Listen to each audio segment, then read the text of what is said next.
What's going on in the world today? What's up, guys? Hey, you missed it, man. I said, but Adam's on time as usual. A busy man. Always. It's hard to track him down.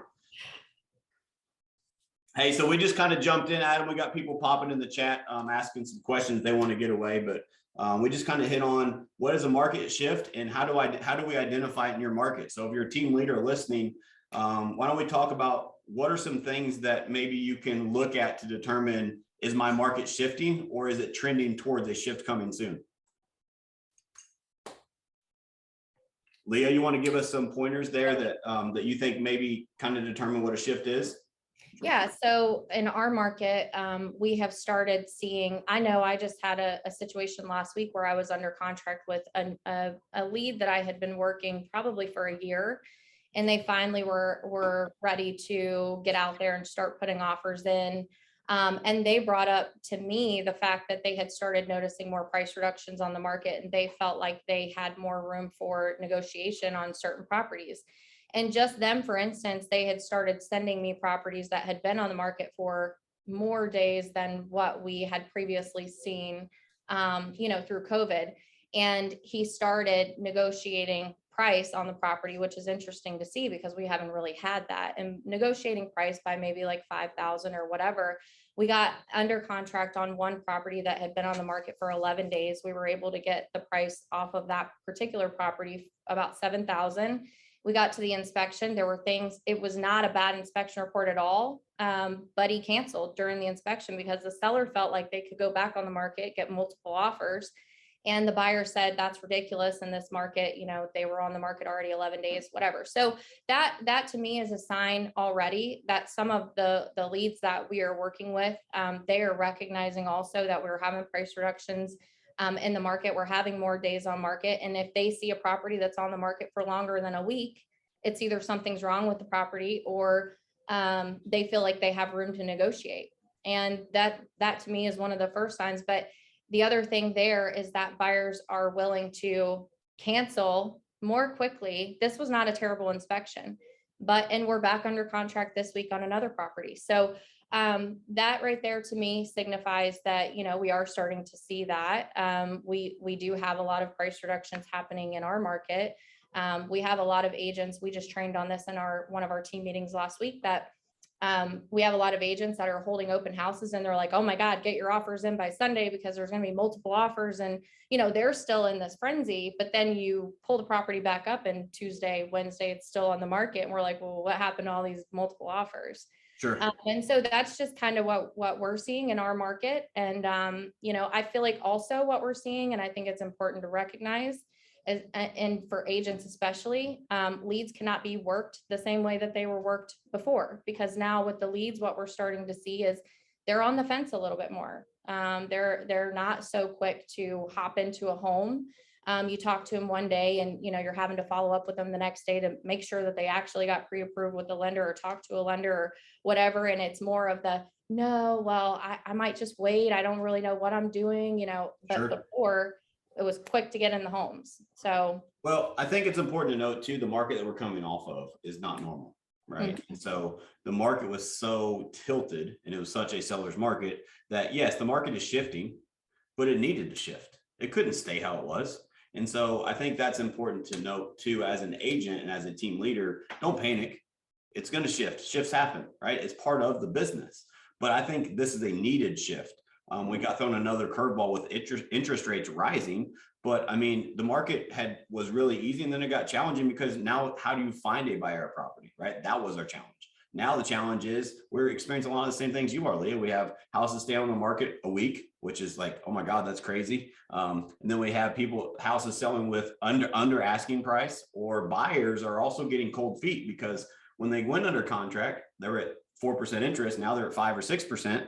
And so it changes the dynamic. And so the goal of this webinar is to help team leaders, help agents get ahead of this so that you can coach your agents through this to make sure that you come out the other side ahead. I think it's important to note that anytime there's a shift, there's a change, your mindset matters, and how you as a leader lead your people is important. And so a shift is not a bad thing. Don't hide it, embrace it, and use that shift as an opportunity. Because if you're able to be out in front of that shift, be in front of that change in your market, then you are going to use that as an opportunity instead of an obstacle. Yeah, for sure. And I think, you know, a lot of agents that worked pre-COVID, they have an advantage because we already did the hustling to, you know, sell as many homes as we did pre-COVID. And so I think that's really important as team owners. When you say there's an opportunity in the market, I don't know if agents really understand what that means. That means, you know, you, like we talked about a little bit, a lot of agents are not equipped or have the structure right now to manage their schedules. That's something that's probably going to have to be taught, because you actually will have to time block for prospecting and following up with your people. And, you know, that has to be on your calendar now. Whereas before we're just running at every chance, you know, we get. 1,000%. And we'll break that down. We've got tons of key takeaways, guys, that we're implementing in our businesses and that we are, that's going to be proven. You know, for the people that actually had, you know, came in this market and got their real estate license in the last couple of years, we're going to move back towards kind of a balanced market, you know, realistically. So, you know, anything under like 5 to 7 months supply of inventory is what? A seller's market, right? And anything over that is a buyer's market. And so we've been in this hyper buyer market, you know, for a long time, or for a couple of years. And we got more people getting into real estate than ever before, right? Pre 2008. And I know a lot of people say we have an inventory issue, you know, and I looked at NAR stats and we had sold the most amount of homes through MLS in like the past, like it was like 12 or 15 years. So we don't have an inventory issue. We have a competition issue, right? We have a differentiation issue, right? And so hopefully we can help you guys with some of that today, and keep this moving along. 100%. That's a great perspective. It's not, there's more home sales in the last year, right? It's not like home sales are down. It just is there's low inventory. That just means there's more demand. And so when the market's shifting, it's going to shift more towards a balanced market. Right. 100%. So let's talk about let's give some key takeaways here. How can we use the shift as an opportunity? Let's go with our title, right? How to not just survive the shift, but how do we even thrive in the shift? Let's break down some things that we actually think are going to work to help you thrive in this market. Because like I said, it's mindset, and your mindset matters, especially if you're a team leader, because there's people looking up to you to be ahead of this. And so you can either choose that this is going to be an obstacle or an opportunity. And I choose to look through it as an opportunity. And so, Adam, if you want to talk about maybe some strategies that you're seeing that you think will help people thrive in this market. Right.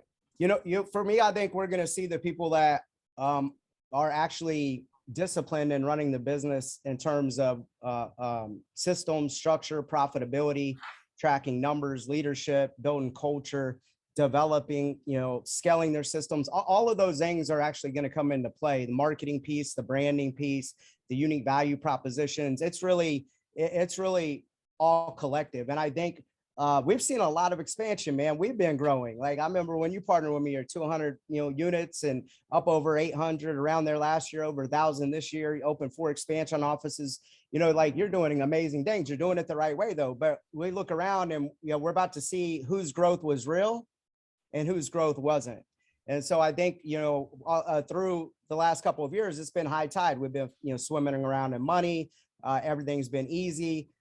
You know, and we haven't had to be disciplined to run our real estate team like an actual marketing and sales business that it is, as vehicle being the real estate of how we make our money. And, you know, so for me, if you can't measure it, you can't improve it. And so some actionable steps is, I think that in real estate, we like to pay for a lot of different things. We say we're split testing, but are we even looking at the numbers to test it to see if it's, you know, netting and sales or what, you know? And so I think being able to cut costs and look at where your actual like last 10 deals came from. Where did your last 20 deals come from? Understanding those sources and looking at where your last year's, you know, closings came from. And if the leads that you're generating or the different tools that you're paying for are not part of leading with profitability or revenue, I would cut it immediately. I would get rid of it. You know, and when you actually look at your business from, you know, an agent standpoint, you know, versus small team like that's kind of a different conversation. And some of these agents, that are just running as a high, paying, job, if you will, as an agent, they need to create an LLC. They need to actually, start to structure a little budget, right? And we have some documents and different things like that that we're referencing that we'll drop a resource file at the end to you guys, or text a number to be able to get it, to be able to help you guys with some of this stuff. But being able to actually create a budget and actually live by that budget, I think is important. And then understanding hiring more people isn't necessarily going to equal more sales. And so for me, I think even the lead generation piece that we're going to get into, like, as the owner, I can remember when you were the only listing agent, right? And doing the marketing. And then, you had to, move out of that position, and you were working more on marketing. Then you moved out of that position. I think people like you, Leah, and Matt and I, like, we need to get more involved with our conversions and the development of those people, and basically inspecting at a deeper level of what we expect. Because I think some of these pipelines where people are like, we still have deals going on, things are still moving. Because the oil was pumping and it's going to get thinner, right? And so being able to focus on those things and kind of take back over control of that and leadership over that is going to be important, because a lot of our people are not going to pull themselves through these slumps, or as deals are lessened, if you will, with the competition the same, we have to hang around longer and tell these part-time people, or the people that say that this isn't for them, or there's not enough money on the table, or the opportunity to work in real estate isn't what they thought, get out. And then we can come back in and eat that market share back up, with our skills, with our systems, with our marketing and things like that. But taking back control of that, and then understanding those metrics, and more importantly, running an ideal weekly schedule, and managing the funnel or your CRM, and understanding the psychological process that we're going to get into later at a high level. Because like Leah referenced earlier, the days of them coming in the top of the funnel and skipping all the way to the bottom of the funnel, or the live transfers from all these third-party companies that's created complacency, laziness, or just a service-like mentality, like, and almost treating it like a hobby because it's working right now. Like, those people aren't going to be around. Like, you're really going to have to understand, marketing, if you're doing it for yourself, and your message and the method to the consumer. And then on the back end, the sales process, right? And the structure of that, and take them from the bottom of the funnel, the middle of the funnel, all the way to the bottom. And we'll kind of get into that later. But those things right there, I think if you focus on those things as a top agent or a small team leader, will at least get you off in the right direction. Yeah, 1,000%. And a lot of that's a lot what we're going to cover today. We're going to go deep on some of this stuff. Yeah. We're doing this to add value. So one of the messages I'm giving to my team right now is, I always preach, we live in a 90-day world. What you do today affects your business 90 days from now. And so what I think has happened is, I call that delayed gratification. We live in an instant gratification world. We have everything in the palm of our hands. We can get anything in an instant, right? And so we become complacent to that, and we want what we want right now.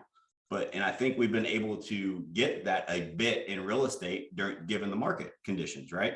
But that's going to change. And I'm even telling my team that instead of the 90-day rule, so your 10 conversations you had today, your 2 appointments you set today, that's not going to affect your business tomorrow. That's going to affect your business 90 days from now. And so you have to have that mindset. And when the market shifts, it may even be longer than 90 days. I'm preparing them for 6 months. Right. You have to do that activity for a long period of time and be willing to do those activities that lead to the results. So part of what Adam was talking about is, you got to know your numbers. What lead sources are you using that are actually converting?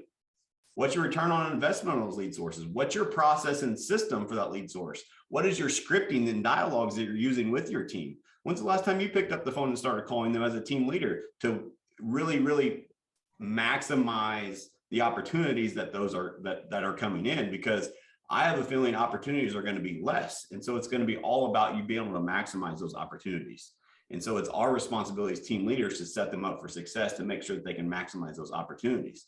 It's also our responsibility, Adam hit on this too, as team leaders, to make sure that we are being smart business owners.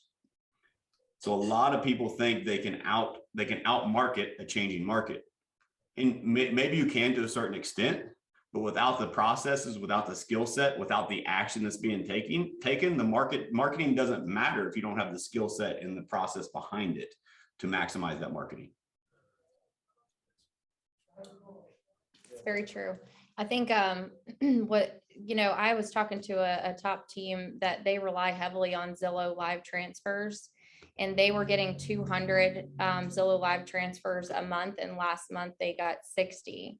So I think agents, like you said, complacency, there's going to be a lot of agents that do struggle through that because they're relying on the low hanging fruit, and low hanging fruit is going to mean something totally different in a month, 2 months down the road from now. So Leah, I think anyone that relies on one lead source, sure. They're just like one decision from another company folding or making changes to their policy or their overall structure, like we've seen with Zillow, to being put out of business, right?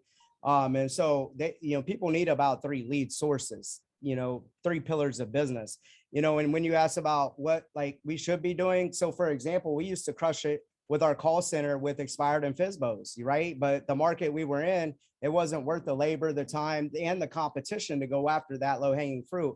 And I think that that's going to be coming back. So, something cheap like RedX, or there's a bunch of other programs out there. I think that I would be, preparing for an online and offline campaign with those 2 pillars as well. And it would be cheap to add back into your business. And you're leading with listings. Yeah, 1000%. It's so I get asked that all the time as a coach, and just from speaking engagements, and hey, what lead source? We have a question right now. What lead source do you recommend? I can't answer that for you. I'm not in your market, but the right lead source is the one that converts and the one that you have a process for to work. Just track your numbers, track your metrics. And so that's part of this. The people that are relying on that one lead source right now, and that has been great over the last 2 years, and that's the only, you got a one-legged bar stool, that thing's going to fall over when the market shifts, right? I can't answer that question because I have a lot of different lead sources that convert at a high level, so my business is sustainable. And I highly recommend that we all do that. And that starts with knowing your numbers, and knowing your numbers on such a in-depth level that how many leads per source you get, right? What agents are getting those, what your process is, what your conversion rate is for those, what your show up rate is for those, what your closing rate is. Like, you have to know all of those numbers so you can dissect those when things get tight, and you can cut the ones that are less ROI, the ones that aren't converting at the level that you need to convert them at. Right. And I got some thoughts on that, obviously, in 35 markets in the United States, and, big up in Toronto, a few markets throughout Canada.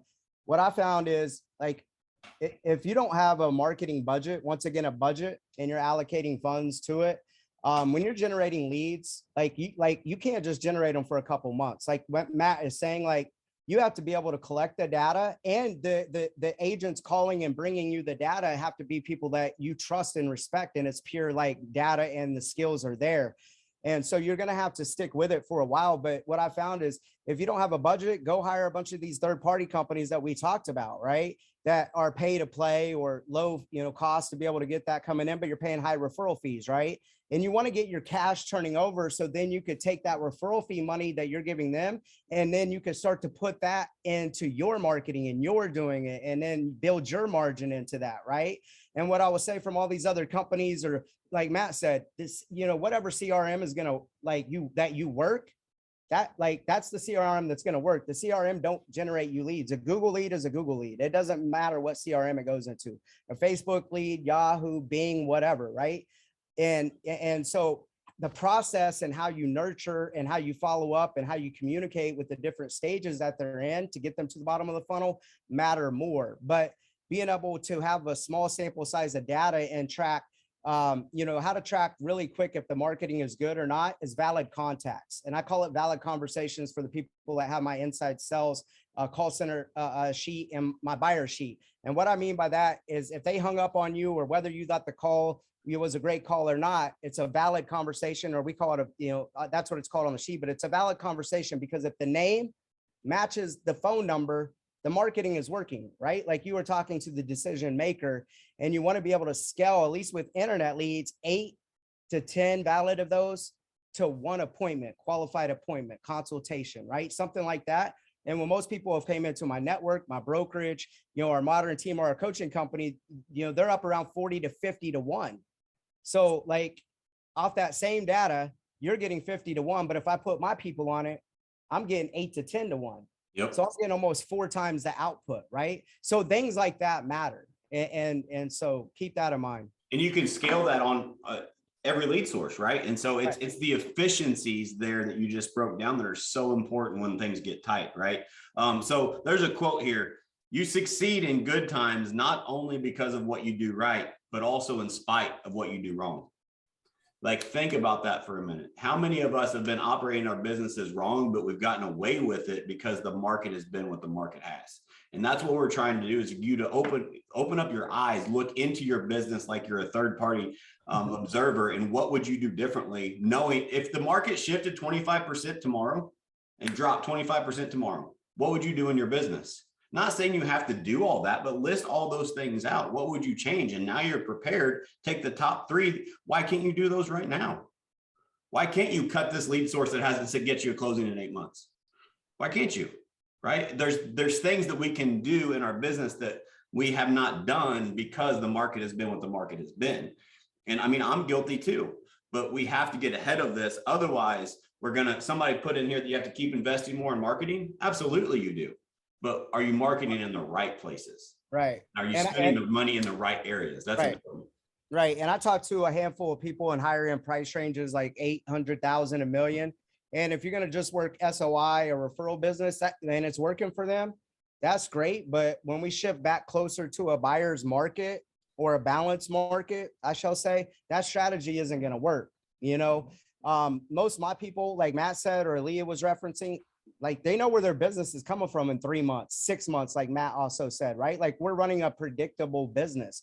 We understand their goals. We understand their pain points. We understand their time frames. We understand, why they're, waiting, X till this date. A kid's graduating, they're downsizing. Like we know their wife's name, the dog's name, like, right? Like we're in rapport with them. Like we understand what they're trying to accomplish, and we're in alignment to help them hit that target.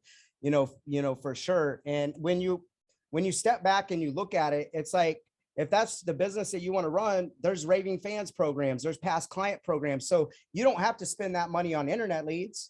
Like if you're not good at, making calls or, being able to have intro structured calls, optimized closing formulas, where I'm going to give you guys this today, which has got me in front of thousands of people and probably generated millions of dollars over the years for me and others. I'll give you guys that. But you're going to have to spend a little bit of money on your past clients, on your raving fans, but you're going to have to treat that also like a business and put them in a database and segment them, right? And then create those people that are raving about you and running contests and doing things for them. And that is your marketing. Those are your salespeople, and they're giving you names of people that are looking, or they've been writing offers with a bunch of agents and they can't secure an offer and they haven't signed agency, or they've listed their home and it's just sitting on the market and not getting any traffic, right? Like they're going to give you their friends, they're going to give you their families. People want to see other people win that they like, and especially if you're giving away like Kansas City Chief tickets, right? Or giveaways or investing in them, right? But you're going to have to build a database, you're going to have to segment it, you're going to have to communicate with it, you're going to have to build a community with it and make it predictable either way. Yeah, 1000%. I mean, a perfect example is last year we had over 400 people that bought or sold a home with us that reached out to us. Like they were come list me, they called us, they walked in the door, they were a direct referral from a past client. Like that's huge. It's because of following direction, what Adam just said, making sure you're building a community. And you're doing more than just converting online leads. Bring them into your ecosystem and treat your past clients like a lead source, because they absolutely are if you treat them right. And so a speech I actually just gave as a lunch and learn to my team before we hopped on here is it's our job to take one client and turn them into 3. If that's your focus every single time, is providing so much value that you own the conversation about real estate when you're not there, that's free leads. What did that really cost you to do by going above and beyond for that person that you're helping buy or sell a home? But we get so focused on, we got to call the next lead. We call the next lead. Don't get me wrong. You're gonna have to prospect. You're gonna have to follow up. But are you maximizing the people that are face to face with you right now? Because I feel like a lot of people, especially in this easy market, have lost that. They've lost their relationships, and that's important. That ties in, to understanding the lifetime value of your client. and you're just looking at it at the 2.5%, 3%, or 6%, 7%, whatever it may be for you, right? But it has geometric effects. Like if you guys are part of my expansion team, most of you guys know what tap rooting is, right? And how we tap root and how we've been expanding as fast as we are. That same technique happens with buyers and sellers. You tap root into their network.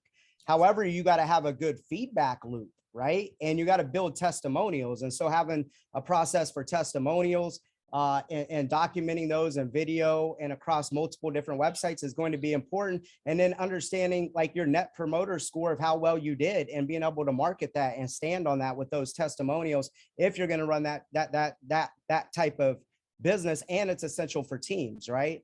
But being able to tap root and understand the lifetime value of a client is going to come back into play and going to be important with repeat 1,000%. business. Yeah, and that brings up something else too. I feel like a lot of people, and again, in this market shift, right? It's to get ahead of what is coming. We have to be able to master the fundamentals. I feel like as agents, it's been very easy to get away from the basics. It's not sexy. It doesn't sound good. It's not a big shiny object, but that wins every single time. Like use a sports analogy. Who are the sports teams that win every single year? The ones that are the best with fundamentals. That's what they focus on. It's not the people that, like basketball teams right now that are winning aren't the people that spend the most money. Like look at LeBron James. It's not about the all-stars. It's about how you operate together and how well do you actually do the fundamentals. That's how you win. And I feel like as a real estate, if you're running a team, consider yourself a sports team. How good are you in defense? How good are you at running your offense? Like what plays are you running? What are you calling as the coach for your team to make sure that you are mastering the fundamentals? My coach, John Cheplak, he's friends with a guy that used to play running back with Tom Brady. And he said it was Heath Evans was his name. He said it's absolutely miserable being a Tom Brady's teammate. So because that guy is ruthlessly committed to excellence. He masters everything. As an example, he would hand me the ball and I'd be a centimeter to the left. He'd say, run it again. It wasn't Bill Belichick saying we got to get it perfect. It was Tom Brady. Tom Brady is the best of all time, not because he has the most talent, because he's best at the basics and he executes at a very high level, the simple stuff. How many of us as real estate agents have gotten away from executing the simple stuff at a very high level? That's what's going to win in a market shift. Well, it's getting back to the fundamentals, right? The basics. That goes back to kind of, what I've heard before, like it had something to do with Jerry Rice when they were talking about a catch that he made in a Super Bowl. And he talked about all of the hours and everything that he invested time-wise just for those 13 seconds to be able to execute on that, right?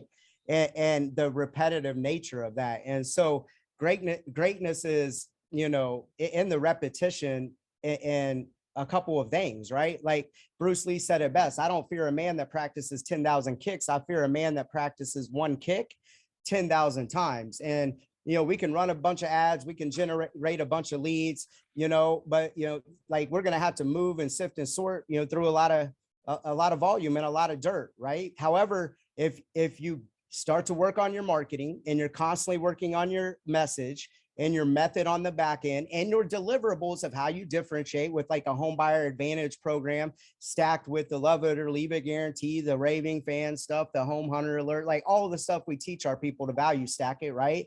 And you get better at that. The leads might be less that are coming in, but they're a little better. The quality gets better, right? And then as you start to develop a solid brand and you have a brand promise to the community that you can execute on, and you have good reviews and you're tap rooting through their network, then like your budget and your marketing cost and your ad spend is going to go down. Your leads might go down, but you're going to see your conversion rate go a little higher, right? And the quality of leads are going to be able, to like do business with you because they know you, they're hearing you more, for example, like on radio or out in the community, or being a part of fundraising or whatever you're doing to involve yourself with brand building and your messaging with all of that stuff. It matters in the quality of leads.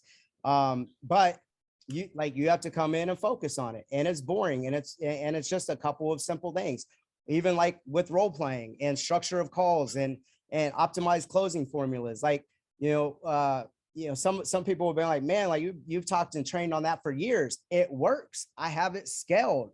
Human psychology. It like, we close people with our formula off of their natural language, pain points, what they're telling us, what their pleasure points, like what they're trying to achieve. If you went to Google right now and you Googled whatever you Googled in the search bar, and it pulled up a bunch of, links or whatever to click on, and it didn't have the keyword that you put into the search bar, are you going to click on it?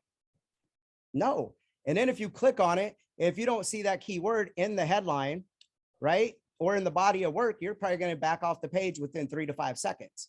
And so if we're not actively listening to these people, and we're not, focused on the basics with structure of calls, language patterns, how we're positioning these unique value propositions, and constantly working on our marketing and messaging and being able to deliver on it, it's not going to work, right? It's just going to be random. And the fundamentals like are boring, but that's really where the success is at.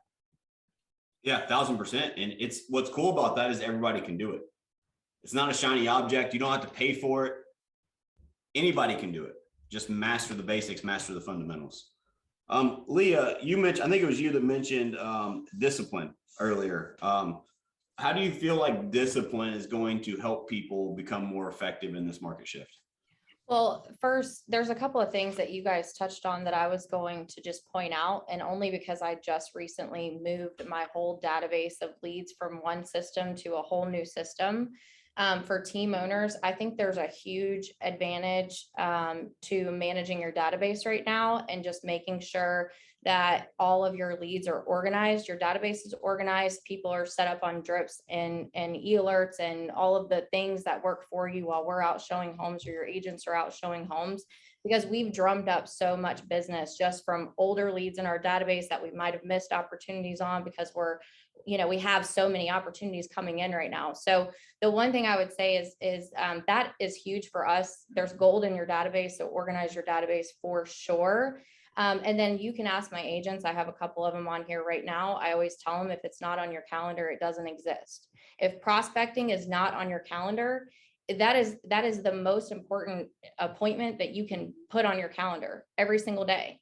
Even if it's 30 minutes a day, that's the most important thing that you can have on your appointment that you can have on your calendar. And it's as important as going to a doctor's office when it comes to managing your business. And that's the one appointment that I never missed when I was brand new in the business, brand new in real estate. I worked, before COVID for several years before COVID and did very well. But that's because I hated calling, but prospecting was always on my calendar. So I would say that for agents and for team owners, if you're not training your people to put these appointments on their calendars, they're missing a huge mark here, because that is absolutely going to come back. We may not have had to prospect as much as before, but you absolutely have to do it now. That goes back to what Adam was saying. Start an LLC, run your business like a business. Right. It is a business. Even if you're an agent on a team, it's your business. Run it that way. So I've seen a lot. I get to talk to a lot of people. We added 150 agents in the last 30 days or something like that.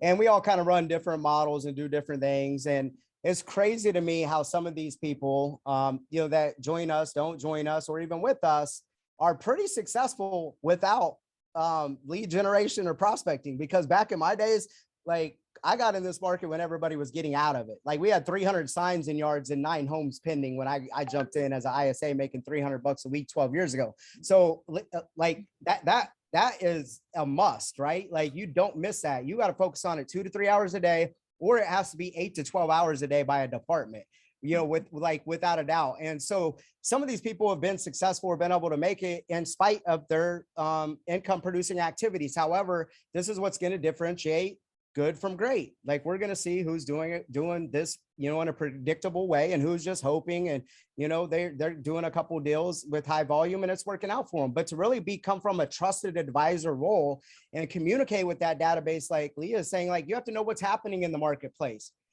You have to know why it's happening in the marketplace with these changes. Know how it's impacting your buyers, know how it's impacting the consumers, and know how to simply and effectively explain it to them. Simplicity is key here with making all of this stuff connect and work. And so segmenting that database, prospecting, following up with them is essential. Surveying them, hitting them with video, like with the phone calls right now. I know the phone, calls rates are dropping right now without a doubt. But if you're not using a dialer, I don't see how you're getting into enough conversations a day to build new relationships to see, if it's going to be a good fit, right? Like, and so if you're not using an auto dialer of some sort to sift and sort in volume and move a lot of dirt to find those gold nuggets, it's going to be tougher in the future, right? Because all these people aren't going to be reaching out, or as many of them in the future, or the competition is going to be high until we're going to see, who can weather the storm here, right? And so being able to use these type of tools are going to be able to help you. But just like when a lead comes in, like we know response rates matter, respond to the lead within 5 minutes, speed the lead wins. Like we know that. But also what we've been seeing with responses, because we want a response, right? Is the data good? We want a response, hitting them with a quick video, organic chat. Hey, Matt, this is Adam. I see you registered on our site. It's a communication tool. Didn't know if you had any questions or if there's anything I can do for you in real estate, let me know. Boom, send. You don't even have to save it to your phone. It will translate over. They'll click, they'll love it. Like people will be like, thanks, or hey, all right, I got your message, or what, or the people that don't respond. And then if you hit them with a couple of video texts like that under 10 seconds, just like an intro in between that 7-second mark, right? Like we know 55% of communication is through body language, right? And then tonality and words are kind of split up with the rest. And so they can already start to put your face, your tonality, your body language, your persona, start to attach it to a name. You're building rapport with them through video, whether you're talking, whether they're responding or not. Or when you do get them on the phone, they're like, yeah, I've seen a couple of your videos, or I've seen your welcome video. And so you're starting off from a position of what? Like mind share. Just like when we're sending out postcards to expired or FSBOs, we're following up with them. Did you receive any of our literature outlining our aggressive marketing plan in this market shift? Yeah, I've seen some of it. It's been sitting here. I've been tossing you in the trash. We're already coming from a place of respect and a little bit of authority, right? First, some random kid that's hammering on the phone saying the same thing that 7 other market center people were saying, right? And so use the video, communicate with these people, let them get to know you, survey them, segment them, understand where they're at with the top of the funnel, the dream stage. I don't know if you want me to hop into this, but I don't know if you guys understand what the love language is, but we all need to be communicated, differently with, and we all need different needs met. And that's the same with the buyer and seller when they come into, the top of your funnel, or they register on your site, and using language like, I work here in the client care department. I work here in the resource department. They do not want to talk to an agent. Like we are one of the less trusted, less respected professionals across all industries, right? However, they do want access to resources. They still want to be served. They still want help. They still need care. They still need love, right? They still need guidance. They still need a trusted advisor, to give them their opinion. There's so much data out here on the internet. Data isn't the problem. Comprehension and processing and understanding the data and making good decisions with the data is important. And so we have to understand when these leads come in, you're not looking to sell them a home right off the bat. They're going to tell you, when you say, hey, I see you registered on our site, it's more than a website. It's a communication tool. I work here in the client care department.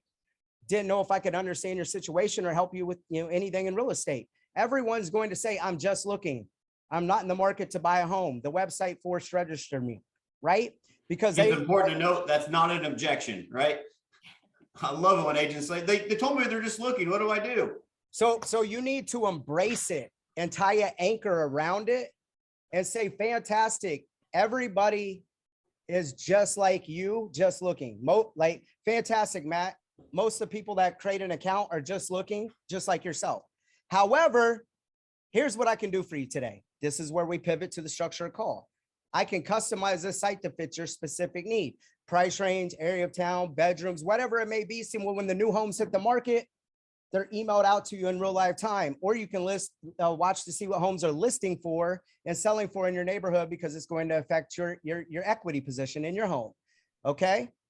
And so then we get into the structure of servicing and helping them and all that stuff. And they're going to say, is this free or okay? But their guard starts to drop, right? Has anyone ever called you and you just told them what you're trying to accomplish, what your pain points are, you're going through a divorce or anything? Like, no, you don't trust these people. They don't know you, right? So they're guarded. Just looking, I'm just looking. You walk into, a clothing store with the salespeople on the floor, and 3 or 4 of them hit you at once, like, hey, can I help you with any jeans, or do you want to look at any coat? No, I'm just looking.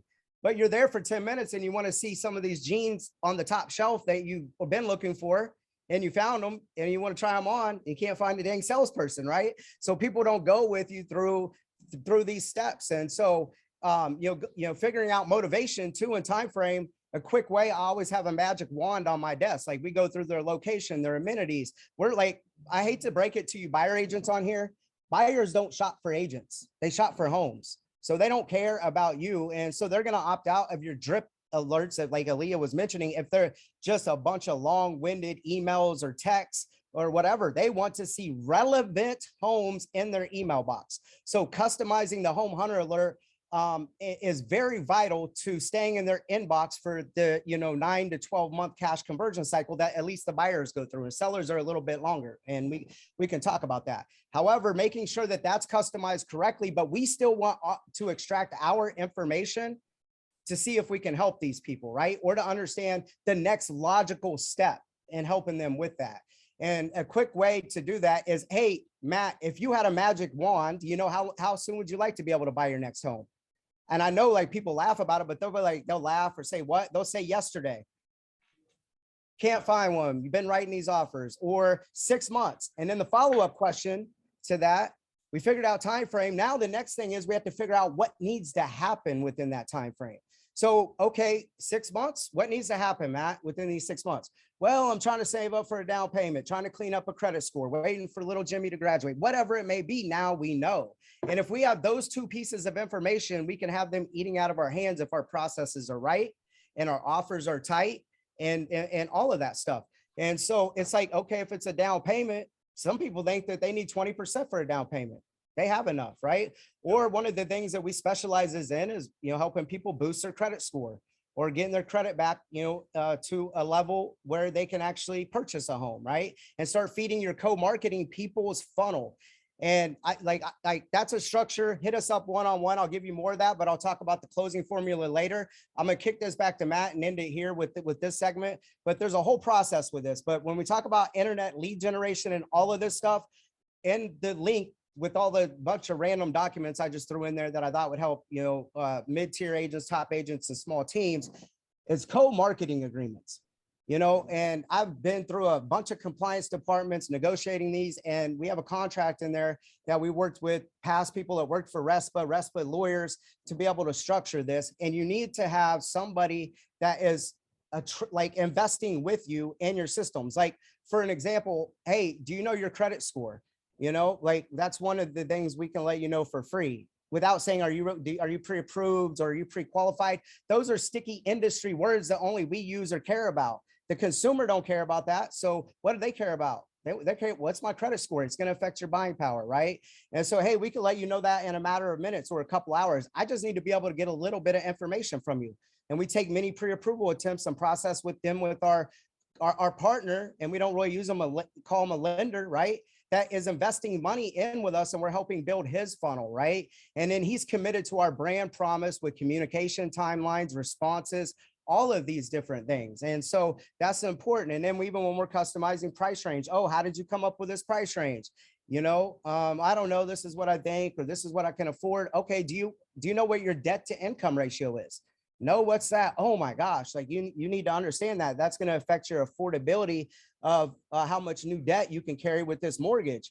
The good news is, with having an account with our client care center here, is I can take a little bit of information and let you know that today, if you're interested in that, or if they're doing loan calculations on your website, using that as well, because it don't take into account their credit score, debt to income ratio with taxes and insurance and all that stuff. And we can get you exact payments, here in our client care center, and things like that matter. But having someone with the co-marketing agreement done that's helping you with maybe some ISA costs, helping you with the lead generation piece of it, that budgeting piece of it is going to be critical to helping control cost. When we were talking about cutting costs or controlling it, and that's one way to actually control it is because these lenders also are going to, their pipeline is going to start drying up, and they're going to need to be able to work with someone that knows what they're doing. Absolutely. Can you guys tell Adam's positive about the converting leads? Best of the best there. So that's gold there, Adam. So wow. I don't know what to say to that other than you guys should watch that back on the recording. There's lots of gold there. But let's talk about some other things that will help you get to that point, Leah. So one of the things we discussed was discipline. Discipline is going to win. And so I have a saying that resources are not the answer. It's your resourcefulness that matters. How resourceful are you going to be during these times? Don't wait on resources. Be resourceful. Go find it for yourself. Adam called it digging for gold. Too many people just found gold sitting on top of the dirt. Now you got to dig for it. Be resourceful. Be gritty. Go out and find that gold. And so resourcefulness is way more important than resources. Some other stuff with discipline. Leah, do you have any advice on that maybe will help with this? So just a couple of things. He said that leads will, and we've already started to see this, most leads are just looking. That is a phrase that was with almost every single lead prior to COVID. Oh, I'm just looking. Oh, I accidentally registered on your site. I didn't put my phone number in there. Oh, it wasn't me. Exactly. So we are 100% going back to that. And I will say, as team owners, how we can provide value as team owners and as agents working in this business coming up. And that is what we're starting to see now. I'm just looking, I'm not ready yet. Interest rates are too high. I'm waiting for the crash, whatever it is. The way that you can provide value to these people and to your database and to the new leads coming in is to go back to doing the buyer's consultations. The listing appointments. Before COVID, how many times did you show up to a listing appointment and you found out that they interviewed 2 other agents? That didn't happen in COVID. They were listing with the first agent that knocked on their door. Now we're going back to that. So you really have to dive in and figure out where you can put value back into your business. And one of those ways is preparing buyers for financial, what's to be expected financially when they're from start to finish, when they first start looking at homes to the time that they close. And then listing appointments, we have to get back to knowing what our marketing plan is, because now you're going to have to start marketing these properties again. If you didn't have to market them before, because we didn't, you have to figure out what that looks like now. How are you going to market their property? They're going to ask you these questions. We didn't have to do it before. You can't just show up and put a sign in the yard anymore. It doesn't work. And it's so crucial too. Sorry to cut you off there, but I want to go deep on that, is because it's you have to be able to articulate that value to the consumer. Exactly. Value unarticulated is value unappreciated.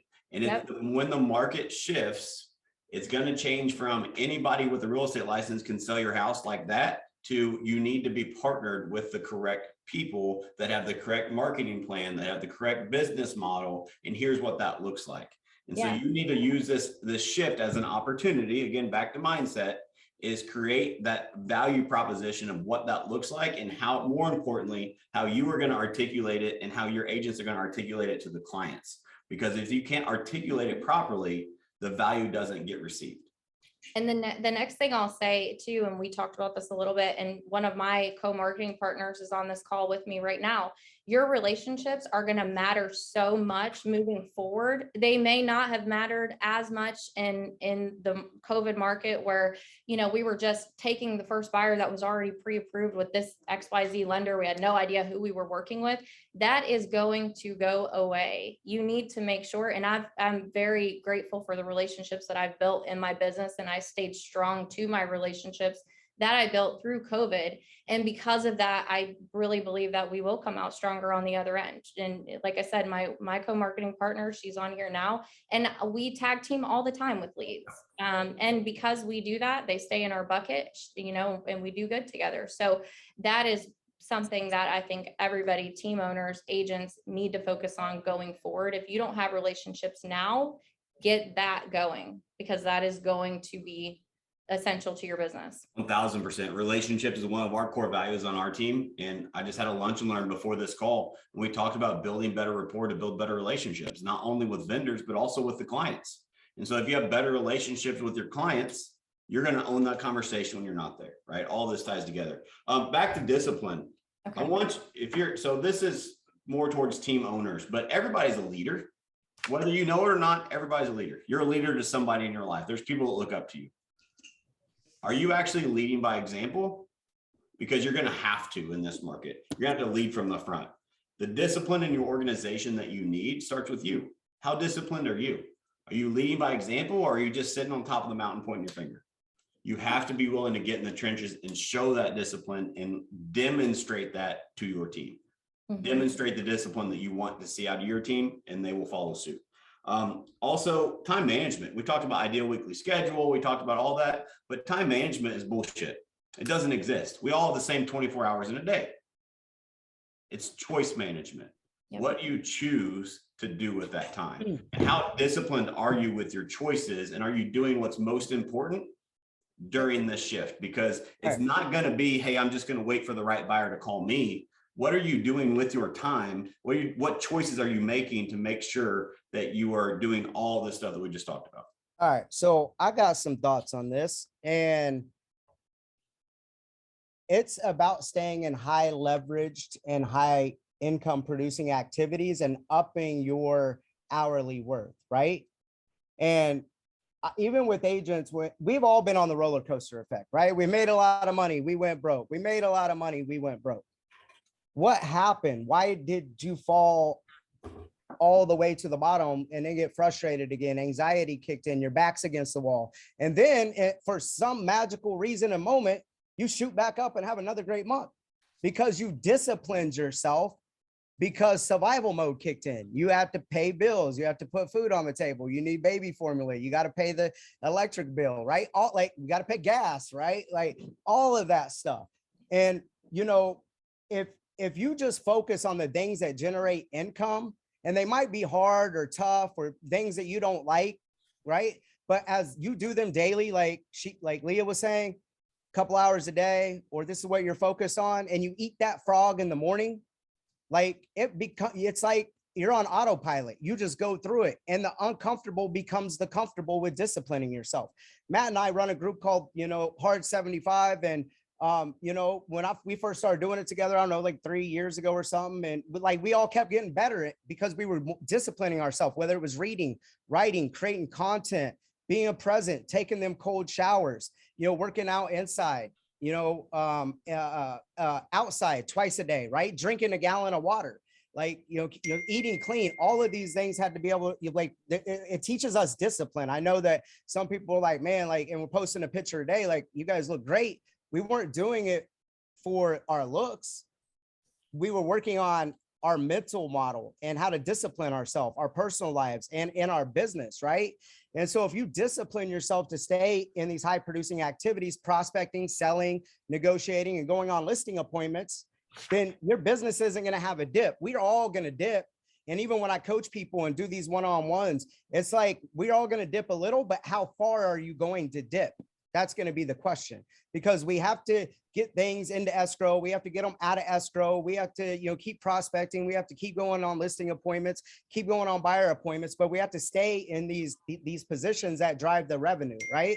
And when you're, and so when I'm looking at this, it's like, what can I delegate or get off my plate? And if you don't have an assistant yet, and you don't have a transaction management person or a listing process, you need one, because you don't need to be doing the $12 to $15 an hour work. And part of the resource package that I gave you is how much you should pay your assistant, how much you should be paying a transaction coordinator, what like you should be paying an ISA, entry level, top of pay grades, all of these things. And so if it has anything to do with the client care, the servicing part of the business, you need to delegate that stuff. But people end up enjoying it, right? And then they get themselves lost in that $12 to $15 an hour work when you're really a $200, $300 an hour agent, $500 an hour an agent. What I'm doing and how I'm operating in my business, I'm like, is this worth $500 an hour plus? If not, it's like, how can I get it off my plate, right? And so, some hacks, it's like a lot of people are like want to hire and outsource VAs and things like that to the, ISAs. You guys know I'm very hyper believing in local and regional, people, and being a Midwest person and what I've done. If you understand my background, it's like you're giving the most important part of your business to someone across seas that can barely articulate, in most cases, what you're trying to promise a consumer. They don't understand where, like locally where they're at with neighborhoods, or being able to, answer specific questions or whatever, to really come from that trusted advisor role, knowing what's happening, why it's happening, how it impacts them, right? I think this is all going to matter. And so being able to take back control of this stuff. And even if you hire a local ISA, I think if you're a top agent, middle tier agent, or anything like that, like if you just stayed and ran like an inside salesperson, a client care person, and some people think that's an entry level job or the lowest form into this business, like it's actually what drives the revenue. And it's like, you can't delegate your push-ups. You're going to have to do them and then hold that watermark or that benchmark to where, like this is valid conversations to appointments, right? 8 to 10 to 1. And it's different off each lead source, FSBOs, expires, all this stuff could be different. But even if you ran showing partners, and part of that resource link is showing partners, an agreement to run showing partners, pay them per hour, pay them per house, pay them a different split off of what you end up making off of the deal, but allows you to be able to generate the business, do the consultations, but you're not out in the field opening and closing doors. That's not what makes us money. Yeah, writing the contracts don't make us money. Doing the paperwork doesn't make us money. It just doesn't. And so the closer you can get to the conversion and stay vibing in that position, the more you're going to net. And if you're, if you're a lone ranger doing everything by yourself, part of that package as well, I show you how to go from a solo agent and scale all the way up to where Matt's at, which is an icon agent. When Matt hit me up, and why people were going to want to hit Leah up and Matt, is because they know what to do in the right financial order. And that's it. It's like, okay, this is where my business at. This is what I need to delegate. This is the next pillar I need to add, whether it's leading with the revenue on sales and marketing or on the service side, staffing side, right? And the customer service side. And that's it. And that's how you can quickly grow and stay in them positions. And as Matt keeps growing, his business is going to keep growing. But Matt will say he's operated differently and gave different roles and responsibilities and turned them over to new people that he had to develop and trust. And if you can trust them to execute at least 85% as well as you can, that's great. And move on and build the next thing and figure it out. And so, for me, when you talk about discipline, it's disciplining yourself to focus on the income producing activities and outsource the rest, like with VAs, with the staffing stuff or transaction management or listing stuff or the paperwork stuff, yep. Or being able to bring in local professionals on the conversion piece to help you, or showing partners as well. And them documents are in there. Let me know if you got any other questions with that. But the discipline piece is running an ideal weekly schedule. And then like today, after this call, I'm hopping on with my guy. What did our week look like? A weekend review and with numbers. And after we got punched in the mouth coming back from Memorial Week, were we disciplined and did we keep our commitments? Did we hit our numbers? If not, what are we going to do to change that? What can we do differently? What did we learn? What did we do great that we need to do more of, right? Yep. And that stuff matters with the discipline piece. Yeah. So going back to great stuff, Adam. Going back to the roller coaster part is people. I have a quote for almost everything. It's how I remember stuff. Is people quit doing what works because it works. Right. And so, what got you to that peak? You stopped doing it, and so you go back down. But what did you stop doing? What did you stop doing, Matt? What did they stop doing? The behavior. That's right. That's why as a team leader, it's important, especially as the market's shifting, you track and measure the activity that are producing the results and make sure that you stay ahead of the activity, because it's the KPIs. The activity produced the result. And that's how you create a predictable, duplicatable, scalable business. And so you have to also always act in urgency. And so what happens, what Adam explained very well, is that you ride the roller coaster, you go back down and you get back up. Why did you get back up? Because you started doing the activities. But why did you start doing the activities? Because you had to. You had to be urgent because you had to buy diapers. You had to do baby formula. You had whatever it is, you had bills to pay. But what if you acted that way at all times? What if you acted that way now before the market completely shifts and you get ahead of the shift? That's what we're wanting to get you to do today through your discipline. Something else, I want to talk about lead generation too. We kind of hit on it earlier, but I think it's important for you guys to ask yourself, what are you doing right now? Or what are you spending money on that's no longer effective? If the market shifted 25% tomorrow, what marketing are you doing that's no longer effective? What marketing is that? And then why in the world are you going to still do it? Get rid of it. Cut your expenses because a shift is coming in most markets, right? And so get ahead of that. If it's not performing, why do you have it anyway? Especially if it's not going to perform whenever the market goes back to it's not going to stay how it is forever. So it's always, again, the shift is it was needed. And so why we get more of a balanced market, what marketing are you doing now that's not going to work in a balanced market? And then make sure to do it. I think it's also important too, your marketing, you have to match the market. Message to market match is important. What are you saying and who are you saying it to? Make sure you're saying the right things to the right people. It's so important that your marketing matches your message. Yeah, and without a doubt, and where they're at in the funnel. I mean, Yep. for sure. So being able to capture everybody is just exactly echo back to them where they're at, just looking like you, website force registered. However, this is more than a website. Add value, pivot to here's what I can do today.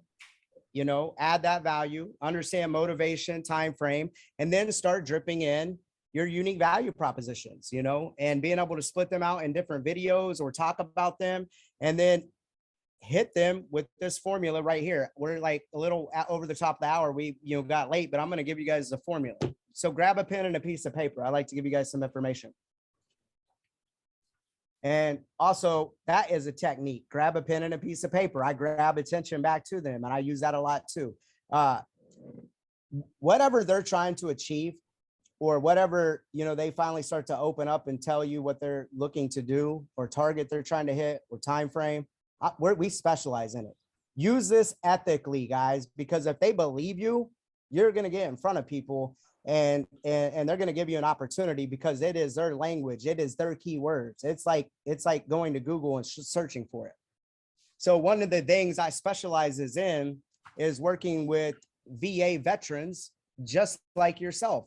Anyways, if I could show you how to get the certificate ordered, still find, a good deal in this highly competitive market that's going to work for you with our home buyer advantage program, with our love it or leave it guarantee in there, would that be worth a few minutes of your time? Do you see how this could work for you and your family? Something like, I'm going to give generic ones. One of the things that we specializes in is working with sellers in XYZ neighborhood, just like yours. Anyways, if we could show you how to get your home sold fast in this shifting market for the most amount of money, that's going to take a new strategy with our worry-free listing program or rocket listing program, value stacked, is that going to be worth a few minutes of your time to see how this could work for you so you can move on with your life? I'm using generic things, but write this down. One of the things I specialize is in, and draw a big line, because this is fill in the blank. This is your Google search bar right here. And this is their pain points. These are the keywords. I see so many people over my career taking notes, whether they're typing it in the CRM or putting it on paper and then putting it in the CRM afterwards, but they don't do anything with the actual notes other than like, okay, I'll follow back up with you, or I'll touch base or whatever. They don't package an offer together. And I'm going to show you what to do with the notes that you're taking or these keywords. So one of the things I specialize is in, this is where you put in their natural language. People want to do business with people that sound like them, talk like them, act like them. They're going to trust them, right? Trust them, like them. They're going to believe in them a little more. So use their actual keywords. One of the things we specialize is these keywords that you're already telling me, or relevant to your environment, your situation, your location, all of that stuff. Anyways, I appreciate you talking with me over these few minutes. If I could show you how to, this is where the practice and the articulation comes into effect. And what you're going to, draw another line, a big line, because there's going to be a fill in the blank here. This is what they're going to experience or net if they take action towards you. Okay. one of the things that I specializes in is working with team leaders in the Midwest and throughout the, North America, and helping their business explode and expand. Anyways, if I could show you how to go from 200 closings to over 800, if you can execute on it and you're a good leader and you focus on all these other things, would that be worth a few minutes every time to see how that could work for you and your agents? So this formula can be worked in any different way. I'm just using it in generic situations. One of the things that we specializes in is working with first-time home buyers just like yourself. Anyways, if we could show you how to get into a home and match you with the program that's going to fit your credit score and your down payment with our love it or leave it guarantee. And if you absolutely don't love the home within the first, 6 months, we'll turn around and sell it for free. Would that be worth a few minutes of your time to see how these other benefits in the Home Buyer Advantage program could work for you and your family? So use it like that. And I'm kind of just making stuff up, but you guys kind of understand it. One of the things I specializes in is whatever relative to whatever you're trying to do, resolve, or accomplish. You just got to be able to be competent enough and a real expert to execute on it, and be able to articulate, if they take you up on your offer, to be able to tell them what they're going to experience, right? Have you guys ever watched commercials and they tell you all of the sun, it's raining, it's pouring, it's negative, and all the side effects and everything. But if you take action, the sun will shine again and you're holding hands, walking away with your beautiful wife, and everything's going to be fine, right? So it's the same thing, but being able to put that into a formula through active listening and making an offer. And you will be surprised by how many people you get in front of. Follow-up and data management should be this. It's called quad scripting. You should have a strategic follow-up. And if you're dripping homes on them that are relevant to what they're looking for, you can track buying and selling behavior through most CRMs. And so after the initial call and all the volume that you're doing, you should have strategic follow-up that is very optimized with video follow-up, short questions, whatever that's relevant to their activities and their behavior on the website. Okay, off of the home hunter alert. Or you should be offering the solution with filling the lender partner, co-marketing partners bucket or funnel, and helping them go through those processes to put them in a position to buy or get clear on credit score, debt to income ratio, green light, whatever it may be. Whether they use them or not, that service is open, and then it's up for that lender to secure that business or not, right? And then being able to fill out a listing questionnaire, and looking, for listing appointments, and filling out the listing questionnaire and the buyer consultation form and all of these things too. And those are the 4 things that we should be looking to do. But when most people talk about closing, they see it as a negative because it's about reading all these old coaches' canned scripts or whatever. If you use a formula off their natural language, and what they're going to gain off of that is trusting you as their advisor and guiding them through and around these pit holes across the finish line, like, you're going to see a lot of people take you up on your offer. But closed mouths don't get fed. But it's just not in the prospecting. It's in the active listening. It's in letting them talk, let them build rapport, and then make an offer to them through the formula. And that is how you're going to get in front of more qualified people, not just the people that need help right now or service right now, but how do you get in front of people that are in higher tax brackets? How do you up your average sales price, right? Through active listenings and offers, and differentiating yourself is going to be important. So one of the things I specialize is in, draw a big blank. Anyways, if I can show you how to draw a big blank, it's not going to be worth a few minutes every time. Hopefully you guys got that, or hit me up and I'll get that over to you guys. Love it. Great stuff, Adam. Hey, let's wrap up here to respect everybody's time. So there's a few more points I wanted to go over. I'll go through them quickly. Maybe we can run this back and do another one, depending on what our schedules look like. But we need to be able to, so as a team leader, it's your job to educate your community. So you need to be the go-to resource for your market. So where I see people doing this wrong is they try to be salesy in education. Education is not sales. Education is informative. Education is designed to build trust. So be honest. Don't sell people shit while you're trying to educate them. Pick your lane and stay in that lane. Educate them with honesty, and it builds trust or rapport over time. Don't educate while being salesy. They don't mix. And when you do that, it's a law of reciprocity. like you build that trust and rapport over time and you give into them and they come to you as the resource, you're going to win every single time. Contribution always wins. So just give them the real information, the real truth consistently over time, and then people will reach out to you. And a good strategy to do that, Matt, is through retargeting. So if people are, you need to make your website sticky, and the way to execute, I'll give you guys, as Matt hits these points, you need to have live chat on your website where people can come and actually chat with a live person on your website to build that trust and to be that trusted advisor that Matt is talking about with the consumer. But if you pay for a lead to come to your website one time and you pay for that conversion, you want them coming back and looking at you as a resource. And Matt, you've spent a lot of money, and how well is retargeting paid off with video and being able to articulate that message in different forms without being silly, but through the education of those videos to get them to trust your brand. And so retargeting and the live chat are good ways to execute on what you're talking about.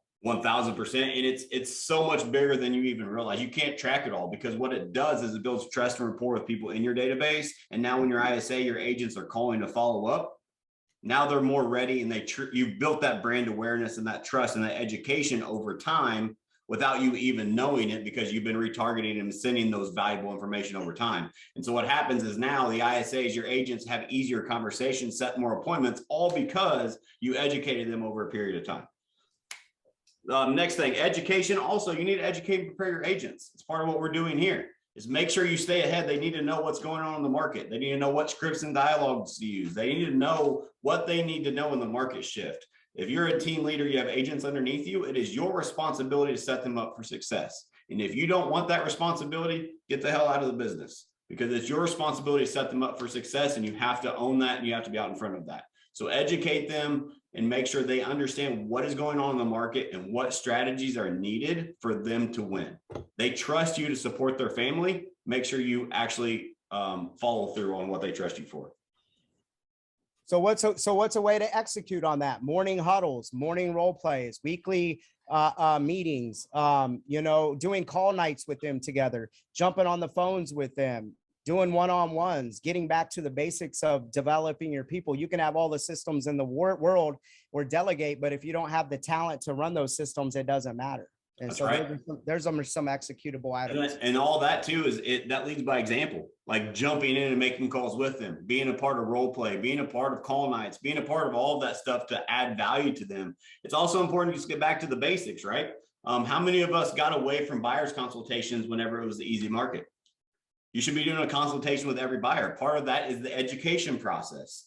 When they're educated, they make decisions quicker, and it's easier for them to understand the value you are providing. So get back to the basics. One of those would be, make sure you're doing buyer huddles. Make sure you send your agents market data, so you guys as a team are sending the same message to your entire database whenever they're meeting them and educating them in the buyer and seller consultations. Without a doubt. And you don't have to meet these people face to face. This is what I learned with Kansas City when we were shifting to a different market, and homes were selling quickly before they could get there to a consultation, right? We have all been conditioned to use Zoom, to click a link, to jump on a face-to-face webinar, right? And so when you hit them with one of the things I specialize in, and if they take you up on your offer, hey, do you have 15 minutes right now? Do you have 25, 30 minutes right now? I can send you a link and go over this stuff with you. You can send for digital signatures. You can meet them still at the property. You don't have to do it, you don't have to have a two-step process with it. You don't. Some of these people will be like, yeah, I'm free right now. Send it to me. Yeah, 15 minutes, 20. Great. I can burn through what differentiates us, what you should expect with our next logical steps and core processes. And do we feel like we're a good fit? And, give me 1% of your trust and I'll earn the other 99%. I'm going to send over agency. You can fire me at any time, shake hands, walk away like adults. We can get out and see houses tonight. Keep it simple with that stuff. But getting back to, that they're committed to you and vice versa. I love that stuff, Matt. 100%. And to wrap this up, there's two factors I've been preaching to my team for the last 90 days. There's two things that are going to win. Two things that everybody can do that's going to win in this market. It's the action you take and the skills that you build. The best thing about those two is no matter what happens to the market, those are in your control. You can control the action you take. You control your discipline. You can control how much better your skills are, how much more efficient you are with that action you're taking. but I feel like a lot of agents have gotten away from those two things. And I that's love, I love it. And here's what I would say. I agree with Matt 110%. And when I boil it down to that, it comes down to this. There's going to be a lot of complaining. There's going to be a lot of opinions, and there's going to be people that are fixed minded, and the people that have a growth mindset are going to win. And you have to stay a student. You know why I love Matt so much is because he is a student of the game, operating at whichever level he's been in, that I've been able to be blessed of knowing this guy and being in business with him. And so you don't stop learning, right? And you have to keep applying yourself with a growth mindset and a positive attitude, and be the light when everyone else is turning theirs off. And your light is going to shine bigger and brighter and better. And then a breakthrough will happen, and we will know who's standing at the end. But it's going to take a growth mindset. A student, I've coached with almost every single person in the game. And people are like, how do you know this and that? I took nuggets from each one of them. I study outside the industry. I study psychology. I study sales. I study marketing. I just didn't listen to my brokerage or real estate people. So stay the student, stay positive, and stay in that growth mindset. And I promise you, you will continuously grow, and you'll be standing there at the end like, wow, I am doing a lot more than what I thought I was doing just a couple of years ago. And it wasn't that bad. Yep, 1000%. Leah, do you have any closing words for everybody? No, but I hope everybody prospers through the market shift, and hopefully we can hop on here and do this again. I know I got some information out of it. I have agents that are on here that we've been texting back and forth in our group, and they're grabbing some nuggets from it too. So I appreciate you guys for letting me be on, and I hope everybody, Well, we're on here because of you, so we appreciate you bringing up the idea. So yeah, good Yeah, stuff. you put all this together, so thank you. yes, Yeah. 100%. Hey, Adam, these resources you keep mentioning, can you send those to me and I'll email them out to everybody that registered? Yep. Awesome. Cool. So those of you that are asking, I'll email those out. So check your emails. I'll do that today. I'll send that out to everybody that registered. I'm going to close with this. I'm going to tell you a quick story. Give me 2 minutes. It's a tale of 3 agents. 12/31/2022. Close your eyes. Imagine yourself there as a real estate agent. You're going to be one of these 3. The first agent is going to be out of the business. They're not going to pay their dues. They're no longer going to be an agent. You ask them why, they're going to say, well, the market shifted. Interest rates went up. It just wasn't for me. I couldn't make, nobody can make it in this market, right? They have every excuse. Agent number 2 at the end of this year is going to be the agent that says, wow, I survived. I didn't make very much money, but I was able to pay my dues and I survived. And you ask them, how come they didn't do better? They're going to say, well, the market shifted. How could I do better? Right? They're going to have the same excuses. Then there's going to be agent number 3. Agent number 3 is going to have their best year ever. They're going to use this as an opportunity. They're going to look back on this year as the year that their life, their business, their family life changed forever because of the actions they took this year. And you ask them why? Well, the market shifted. I took advantage of it. Which agent are you going to be? Love Choice it. is yours. I love it. We all have a choice. Yep. Awesome. Thanks, guys. Appreciate all the attendees. And we'll send out the resources later. Adam, Leah, thank you guys so much. Appreciate it. And we'll catch you next time. Bye, guys.